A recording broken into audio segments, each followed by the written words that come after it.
Bapak, Ibu, saudara-saudari sekalian yang terkasih di dalam Tuhan. Keterangan terakhir dari Injil Yohanes.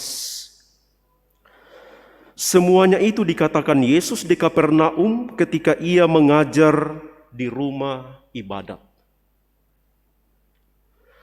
Beberapa hari terakhir ini teks dari Injil Yohanes pasal 6 tentang roti hidup dibacakan di dalam perayaan Ekaristi. Dan bagian terakhir dari pengajaran Yesus di dalam rumah ibadat itu digambarkan membawa pertentangan di antara orang-orang Yahudi. Mereka tidak bisa mengerti, mereka tidak bisa menangkap kata-kata Yesus yang mengatakan tentang orang harus makan tubuhnya, makan dagingnya, dan minum darahnya untuk memperoleh hidup yang kekal. Barangkali kita juga heran dan bertanya, dalam arti apa Yesus memberikan dagingnya untuk kita makan dan darahnya untuk kita minum? Ibu bapak, saudara-saudari, pengajaran Yesus ini berkaitan dengan rumah ibadat. Yesus mengajar di rumah ibadat. Itu berarti bahwa konteks Yohanes adalah hidup rohani. Ketika Yohanes bercerita mengenai roti hidup, ia menunjuk kepada kebutuhan rohani yang ada dalam diri setiap orang. Kita selalu diajar bahwa manusia mempunyai kebutuhan jasmani dan rohani. Kebutuhan jasmani bisa kita penuhi ketika kita pergi ke pasar, beli bahan makanan, pulang ke rumah, kita masak, lalu kita makan. Sedangkan kebutuhan rohani, itulah yang kita perjuangkan, itulah yang kita timba dalam perjumpaan kita dengan Yesus. Yang secara faktual, secara nyata terjadi di dalam peribadatan, dalam rumah ibadat.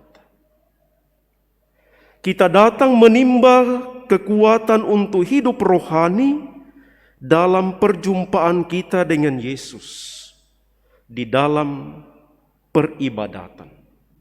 Di dalam bahasa kita adalah liturgi.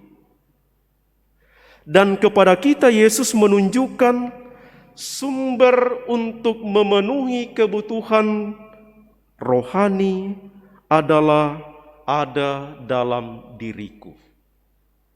Barang siapa makan dagingku dan minum darahku, ia tinggal di dalam aku dan aku di dalam dia.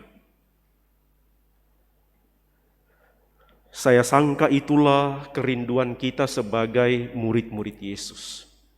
Kita bisa memahami itu, kita bisa mengerti itu, dan kita tidak bertentangan seperti orang-orang Yahudi yang mempertentangkan bagaimana ia bisa memberikan dagingnya untuk kita makan dan darahnya untuk kita minum.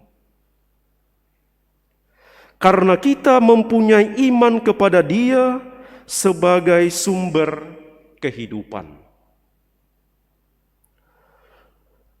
Baru hari ini mulai dilaksanakan lagi komuni untuk orang sakit dan lansia di paroki ini setelah berhenti karena pandemi. Banyak di antara orang tua kita, orang sakit kita yang sudah rindu. Karena mereka sungguh menyadari dengan menyambut tubuh Kristus, meskipun mereka sakit-sakit, meskipun mereka sudah usianya banyak, tetapi dengan menyambut tubuh Kristus itu mereka merasa dikuatkan. mempunyai harapan, mempunyai keyakinan bahwa kalau toh nanti sudah akan pergi, saya sudah diberi kekuatan. Saya sudah menimba rahmat yang berlimpah dari Tuhan dan mempunyai harapan seperti kata-kata Yesus dalam Injil hari ini, mereka akan hidup selama-lamanya. Barang siapa makan roti ini, ia akan hidup selama-lamanya. Ibu bapak saudara-saudari sekalian, pengalaman kita masing-masing menggambarkan bahwa ketika kita menghadapi begitu banyak tantangan dan kesulitan, menimba kekuatan dari sakramen Maha Kudus, menerima tubuh dan darah Kristus, membuat kita kuat dan mampu menghadapi kesulitan-kesulitan, tantangan-tantangan, pergumulan-pergumulan kehidupan kita.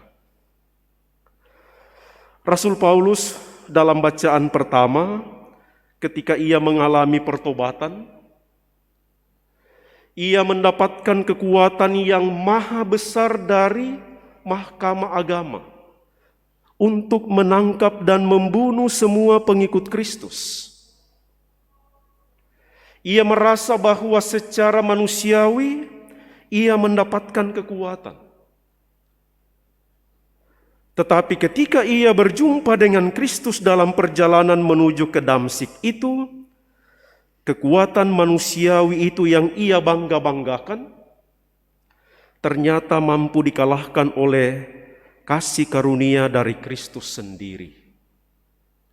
Dan Kristus yang memberikan tubuh dan darahnya itu adalah tanda Tuhan Kristus sungguh mengasihi dan mencintai kita.